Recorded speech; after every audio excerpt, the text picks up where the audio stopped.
We continue today in our Hall of Faith series, the flawed heroes of God in the book of Hebrews. So, if you were here last week, you heard that God made a promise to Abraham in Genesis 12:2. If you didn't hear that message, I commend it to you. It was Travis's last message for the next 6 months. He and Jonah Lee are on a furlough. They've stepped back from serving in leadership and will be back in the summer. But he introduced us to this series through the father of our faith, Abraham. And in Genesis 12:2, God said to Abraham, I will make you into a great nation. I will bless you and make you famous, and you will be a blessing to others. Just a few chapters later in Genesis 15:5, God said to Abraham, look up into the sky and count the stars if you can. That's how many descendants you will have. God said this despite the fact that Abraham's wife could not have children, and they were quite old. Abraham was 75 when this promise was made. Sarah was 65 at the time. So it was preposterous, really, which is why Sarah laughed when she heard about it. But we see that wasn't exactly the way to handle it. In fact, Abraham modeled how to handle receiving this message from God. One verse later in Genesis 15:6, it says, and Abram, as his name was originally, believed the Lord, and the Lord counted him as righteous because of his faith. That's why we call this series the Hall of Faith. Abraham did not look at the fact that he was old, his wife couldn't have kids, and that actually there was no way this was possible in the natural. And just a little insight as to why we are doing this series now. You know, we did a series in Revelation at the end of last year. And man, I don't know about you, but that was sobering. It was grave, like it was terrifying, frankly, because it talked about the few who actually seem to have been willing to follow the path of Christ in that book. And it talks about those who actually, the fate of those who do not put their faith in Jesus Christ, which is true. That is just the truth of that book. It's why we preach the whole Bible.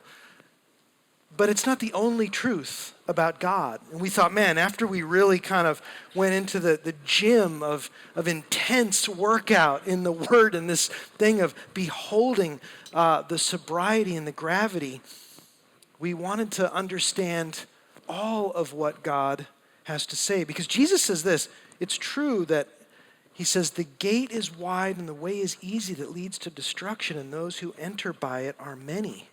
For the gate is narrow and the way is hard that leads to life, and those who find it are few. We would do well not to forget that. But it is also true that in Lamentations 3:22 and 23, it says, the steadfast love of the Lord never ceases. His mercies never come to an end. They are new every morning. Great is your faithfulness. So the historical figures that we'll study in this series are full of faith and commended for that. But they are also flawed and broken. So while it's true that God calls us to a high bar and a narrow road, he is also merciful and kind.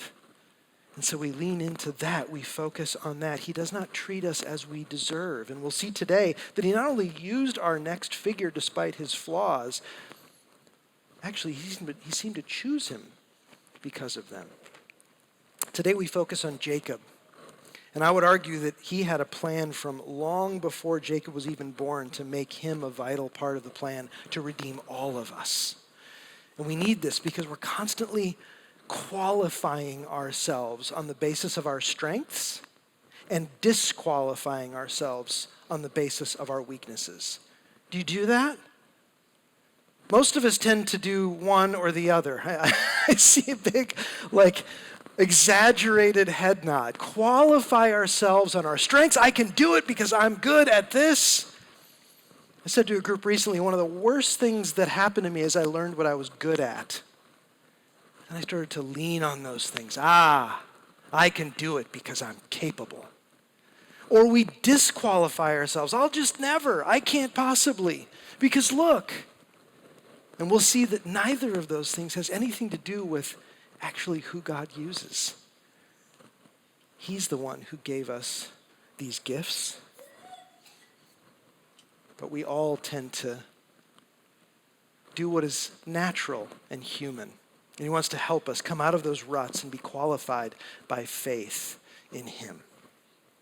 So let's look at the life of Jacob. As Travis mentioned, Abraham finally did have a son. He was 100 years old, and his wife Sarah was 90. It was 25 years. Do you think Abraham thought it would be like a week? He's like, great, this is excellent. And maybe like a month goes by, and he's like, all right, Lord. Maybe a year goes by, maybe 5 years goes by, maybe 10, 20 years. I mean, come on. Lord, but you said. Abraham remained steadfast, but man, isn't it so that we hear and believe what God is doing and we have a time frame for it? We just do. We come up with the idea of how long this is going to take. Abraham and Sarah had a son. His name was Isaac, and he married a woman named Rebekah. I want to show us a little family tree so it's clear. Abraham and Sarah had Isaac. Isaac and Rebekah had Jacob and Esau. And our focus today is on Jacob. What's interesting about Jacob and Esau is they struggled from the very beginning. Wouldn't you think that God's plan would just like all work really well and the oil and the gears would just make it function perfectly? But they struggled before they were even born. Listen to what it says in Genesis 25. The children struggled together within her in Rebekah's womb. And she said, if it is thus, why is this happening to me? So she went to inquire of the Lord, and the Lord said to her, 2 nations are in your womb, and 2 peoples from within you shall be divided.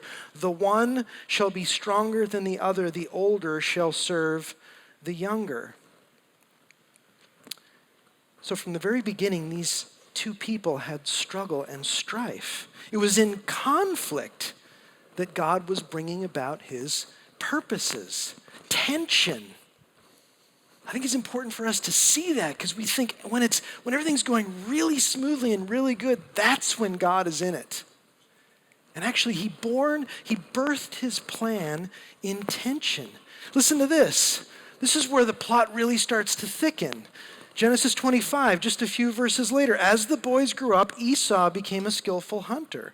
He was an outdoorsman, but Jacob had a quiet temperament, preferring to stay at home. Isaac loved Esau because he enjoyed eating the wild game Esau brought home, but Rebekah loved Jacob. Already there's this tension. There's only 4 people in this family and there's sides. How's that possible? One day when Jacob was cooking some stew, Esau arrived from the wilderness exhausted and hungry. Esau said to Jacob, I'm starved. Give me some of that stew, that red stew. This is how Esau got his other name, Edom, which means red. All right, Jacob replied, but trade me your rights as the firstborn son. What a jerk. Look, I'm dying of starvation, said Esau. I mean, this guy must have been really hungry. What good is my birthright to me now? But Jacob said, first you must swear that your birthright is mine. So Esau swore an oath, thereby selling all his rights as the firstborn to his brother Jacob. Then Jacob gave Esau some bread and lentil stew. Esau ate the meal, then got up and left. He showed contempt for his rights as the firstborn. Man, the struggle continues. Okay, so quick study in ancient culture. The birthright is the fact that the oldest son is entitled to a double portion of the family wealth and a position of leadership. That's just what you got as the firstborn. That's the birthright. So Jacob first jockeys for that in this struggle between the twins. And again, you've got this favoritism.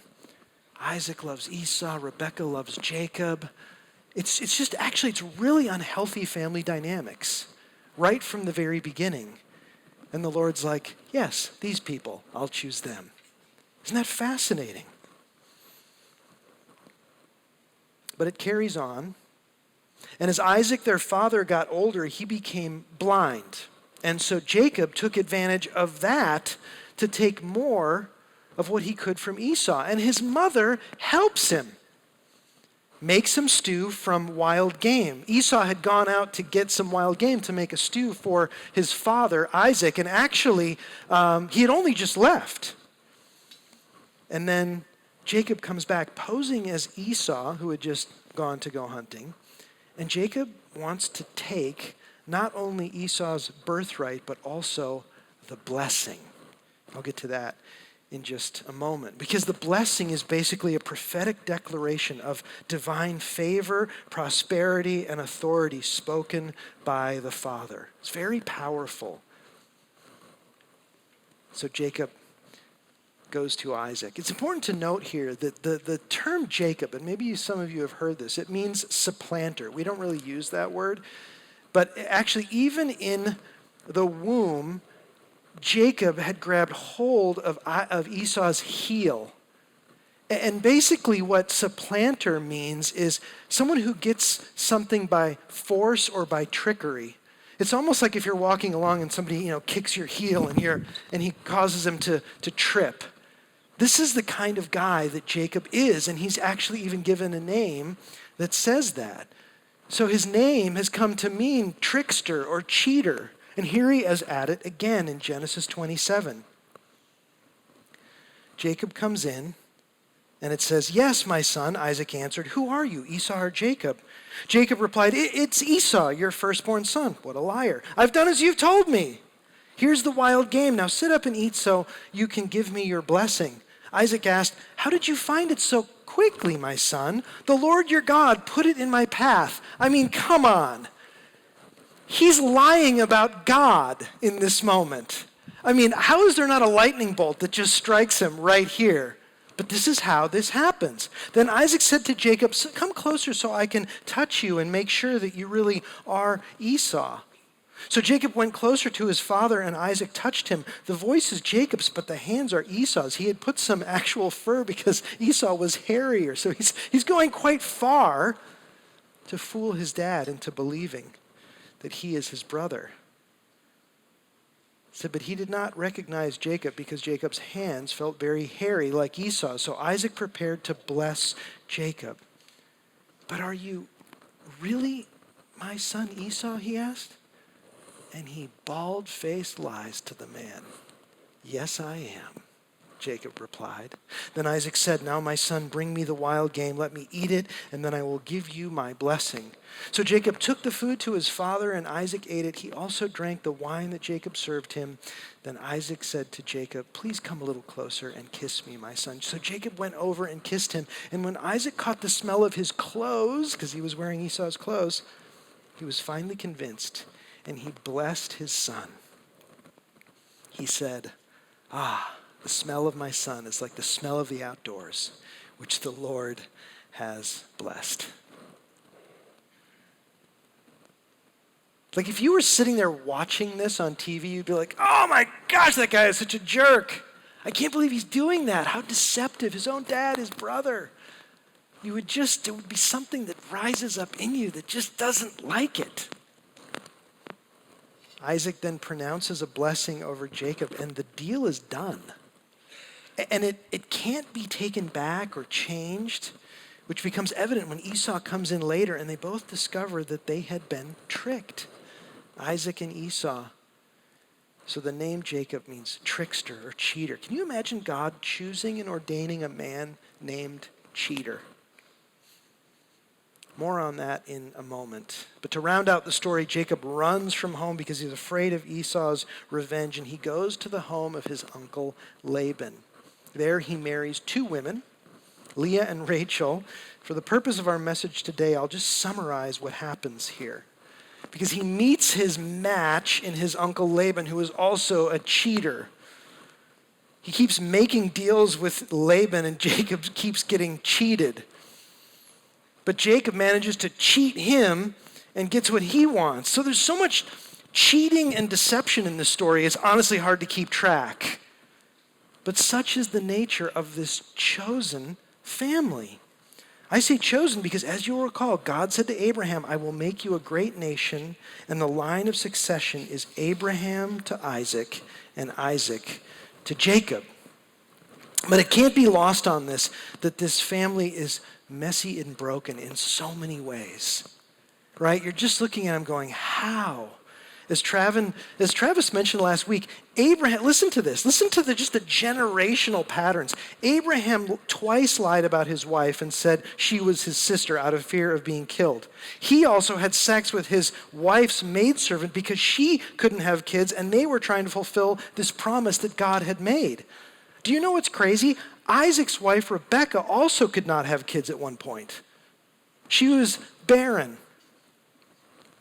Isaac also lies about her and says she is his sister out of fear of being killed by King Abimelech. Like, you just see, like, there's a pattern of behavior here. That's not all. Jacob's wife, Rachel, could also not have kids either. Have you read this story? I want to commend this story to you because to listen and understand what it was that was going on with these people and how God intervened, and created in them this family of promise is just beyond me. So Rachel couldn't have kids. You'll never guess what happens. She gives Jacob her maidservant to have a child. This is like going on from generation to generation. And then his other wife, Leah, after she had 4 kids, she struggled to have more kids. So she gives her maidservant to Jacob. I mean, isn't this just bananas? This guy, Jacob, I don't mean to be crude. He didn't know who he was sleeping with on any given night. I mean, this is just what the Bible says. Doesn't it make you stop and think, hey, Lord, I think you actually picked the wrong group. I think you missed it here. Liars, cheaters, adulterers, thieves. Every woman that was a part of this great plan to populate the earth actually started out not being able to have kids. You bet on the wrong horse, Lord. This family is a disaster. But do you know what he says? I can work with these guys because of their faith in me. None of that actually matters. None of the obstacles, none of the problems, none of the issues, none of that actually matters. They are a mess. They do lie, cheat, steal, have sex with a bunch of people, but they're my mess. I claim them because of their faith in me. That's actually hard to swallow a little bit. Like the justice meter in us is like, bink, bink, bink, wait a second. And I want to mention a bit of a caveat here because this does not justify sin. I think especially with those of us who live in this country and in the church in this country, we see leaders doing deplorable things. That is not justified by the fact that God is merciful. It's so important that we understand that because even in the lives of these guys, justice is had, consequences are meted out. The Lord has his way, his plan is fulfilled, but man, you do not cross him because actually God will have his way. Just this last week, Celeste and I caught up with the story of an old pastor that we know, not in the Advance Network, and he just has made bad decisions, done things that are sinful, and it has caught up with him. And he's a wonderful man in many ways. And yet we have just seen that God never neglects to deal with these things. That the consequences of our sin is very real. And it's amazing. I think it was Martin Luther who said, the arc of history is long, but it bends toward justice. Like it often takes a long time for these things to come out, to be known, to be dealt with, but they always are. And so this can't just cause us to go, woohoo, great, well, I'll just do whatever I want. These guys were a disaster. I don't think anybody is feeling that way, but his justice is also as real as his mercy. And amazingly, he still, through our flawed humanity, brings about his plans and his purposes. And it would seem that God did not just cope with their flaws. He chose them because of their flaws. Despite what would have been disqualifications by their natural lives, God qualified them because of their faith. There's much more to Jacob's story, but I want to look at this final passage that comes after Jacob had left his uncle's land with his wives and children. And he had a moment that would change him forever. He was the God of Abraham, Isaac, and Jacob. That is repeated in the Bible. So God is not just willing to be associated with these flawed characters, he identifies himself by them. Can you imagine? He's not just, look, I don't want to mention them, but they were the ones who carried on my plan. He is called the God of Abraham, Isaac, and Jacob. These very flawed people. Listen to this bit of his story. Genesis 32, verse 22. During the night, Jacob got up and took his 2 wives, his 2 servant wives, and his 11 sons, and crossed the Jabbok River with them.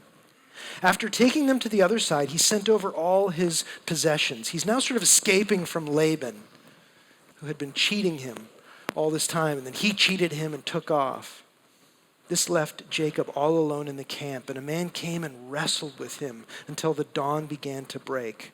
When the man saw that he would not win the match, he touched Jacob's hip and wrenched it out of its socket. Then the man said, "Let me go, for the dawn is breaking." But Jacob said, "I will not let you go unless you bless me." "What is your name?" the man asked. He replied, "Jacob." "Your name will no longer be Jacob," the man told him. "From now on, you will be called Israel, because you have fought with God and with men and have won." "Please tell me your name," Jacob said. "Why do you want to know my name?" the man replied. Then he blessed Jacob there. Jacob named the place Peniel, which means face of God, for he said, "I have seen God face to face, yet my life has been spared." The sun was rising as Jacob left Peniel, and he was limping because of the injury to his hip. Even today, the people of Israel don't eat the tendon near the hip socket because of what happened that night when the man strained the tendon of Jacob's hip. What a pivotal moment. Not just for the life of Jacob, but for the life of us. God's plan of redemption came through his chosen people that were flawed. Flawed men and women meandering this path toward God that he ordained from the beginning of time. And it happens as stubborn Jacob is wrestling with God. Again, what a picture. Don't you think someone who fought with God and demanded to be blessed would have just been struck down? Why does God not just spare him, but bless him? What can we learn from the way Jacob was toward God? Well, I want to land with this. Number one, God will have his way regardless of whether or not we stand in the way. That is good and bad news, but it is mostly good news. Because I think we often think, am I doing it right? Am I getting it right? Have I done the things that will make it sure that I am going to fulfill the call of God or the purpose of my life? He's like, you know what? Actually, you've mostly stood in the way, but I'm going to have my way. Beautiful. And I mentioned this in the beginning. Our strengths don't qualify us, and our weaknesses don't disqualify us.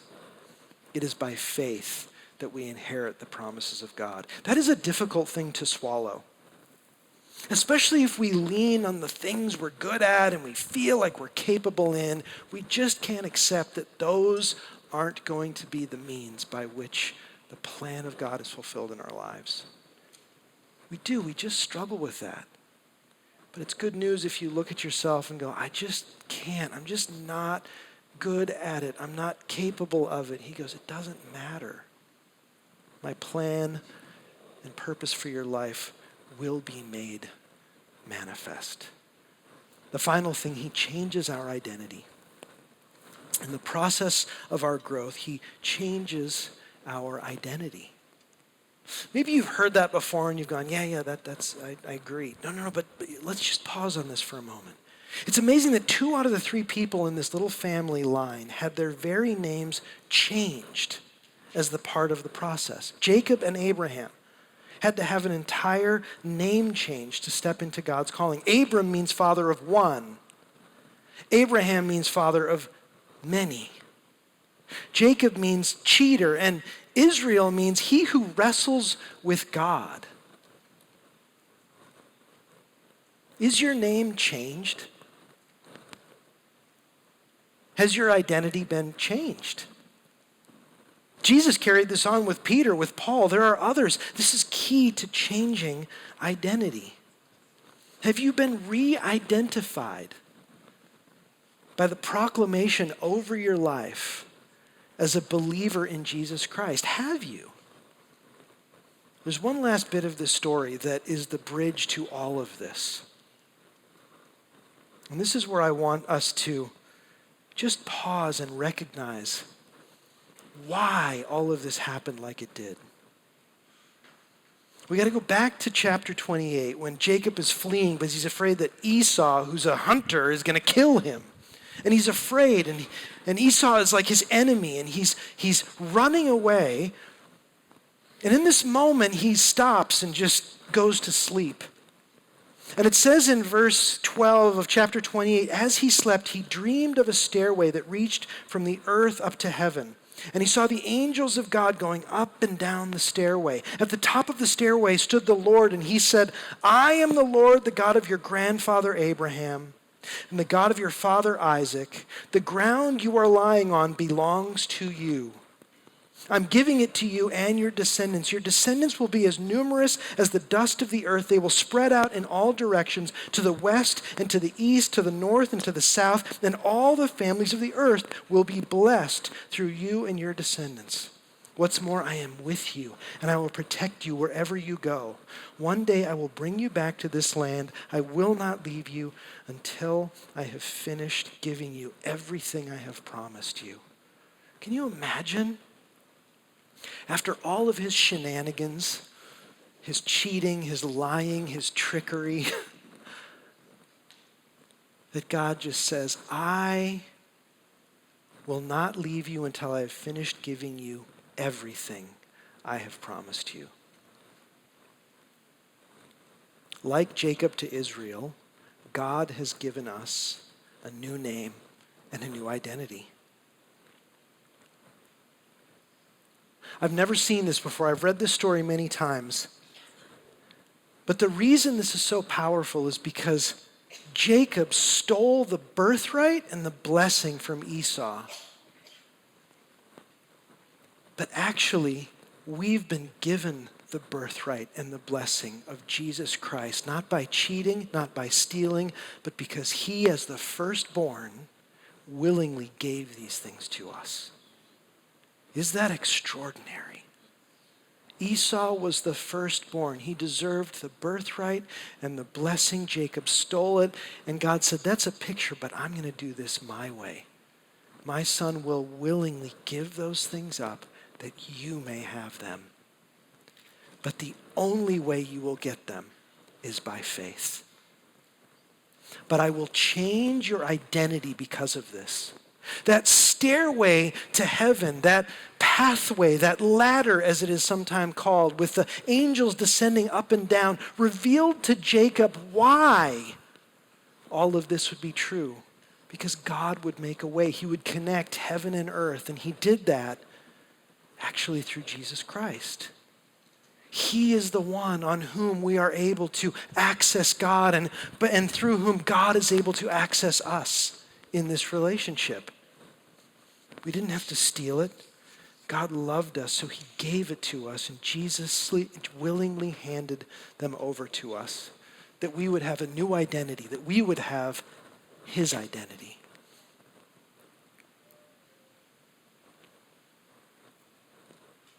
That identity is this: we are forgiven.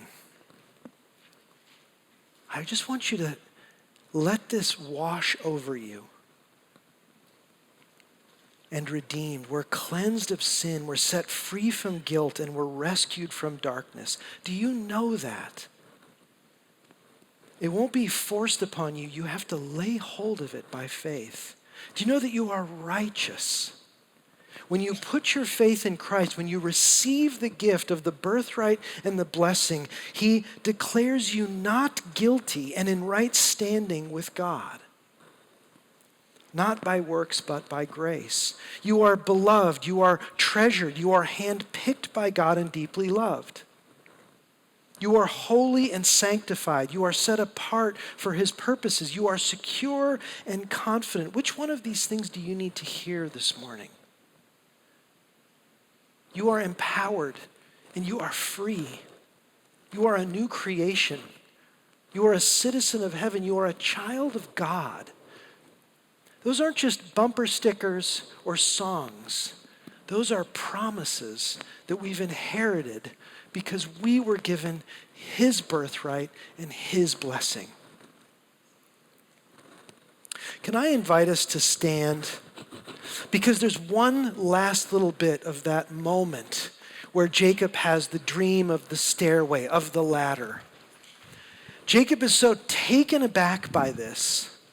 It makes such a deep impression on him that he says these words, and I'd love to just read them together, actually. It's in Genesis 28. And it's in the final verses of this little passage. And just listen to what he says. Listen to how he gains a conviction where he recognizes something has happened that will change my life even before he wrestled with God. He says this, and please just repeat it with me. If God will indeed be with me and protect me on this journey, and if he will provide me with food and clothing, and if I return safely to my Father's home, then the Lord will certainly be my God. And this memorial pillar I have set up will become a place for worshiping God, and I will present to God 1/10 of everything he gives me. Why I wanted us to read this together is this is his solemn vow. If he will be with me on this journey, if he will protect me, and if he will provide for me, as I recognize he has promised to do, then I am his. I will remember it by setting up a memorial, and here he goes, and I will tithe.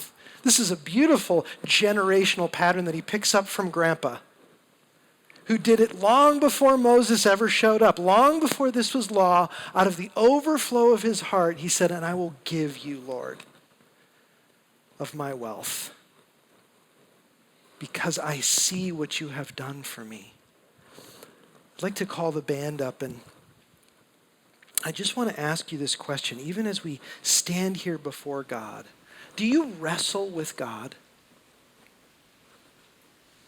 I think some of us go, I mean, are you supposed to do that? See, actually, because of the promise made to him, because of this stairway moment, because of the dream, because of the vision, because of the promise, Jacob actually had the guts to wrestle with God. He wrestled with God to lay hold of his faith. It says, because you wrestled with God and you prevailed. What? How is that possible? Because he engaged God and he said, I want to lay hold of everything you said you were going to give me. I will not leave until you bless me.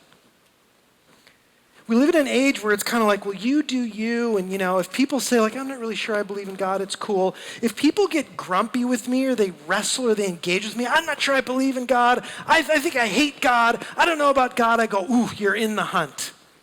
You're wrestling. You're trying actually to lay hold of something. Are you trying to lay hold of something?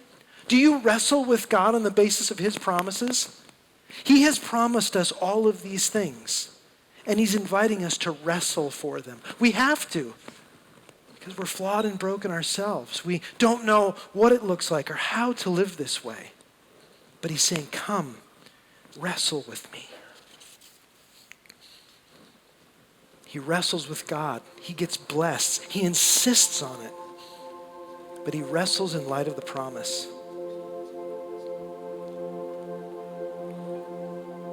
Do you qualify yourself on the basis of your strengths or disqualify yourself on the basis of your weakness? Yes, we do. Repent. See, oftentimes we think of that word as like, okay, I've gone and I've done something bad. I've sinned. And actually, it can often just be a mode of operating that is not from God. And he's going, no, just turn away from that thing of qualifying yourself on the basis of your strengths and disqualifying yourselves on the basis of weakness. Turn away from that and turn toward me. Put your faith in me, wrestle with me, lay hold of what I have for you. Not just for our sake, but actually for the sake of the world. Hebrews 11:21 has one verse about Jacob. It says, "It was by faith that Jacob, when he was old and dying, blessed each of Joseph's sons and bowed in worship as he leaned on his staff." The only reason he could bless them is because he knew he was blessed. Here he was in the final moments of his life, and he's just blessing. That's what he's called us to do. Wrestle, to lay hold of the blessing by faith, to lay hold of the birthright he has granted to us, and then go and bless others.